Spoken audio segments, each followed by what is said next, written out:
This is a really easy massage chair to use. You can adjust its air intensity, which is the little flaps at the side, and then the air seat, which is this intensity, and then you can add heat. It will eventually heat up. Also, there's 3 vibrating settings and a neck setting.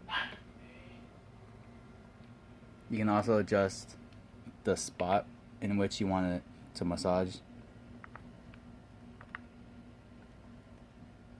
and then a rolling setting.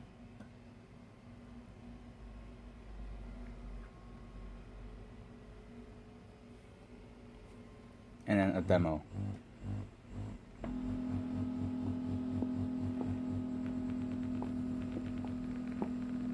And that's about it. Overall, it's a really nice massaging chair.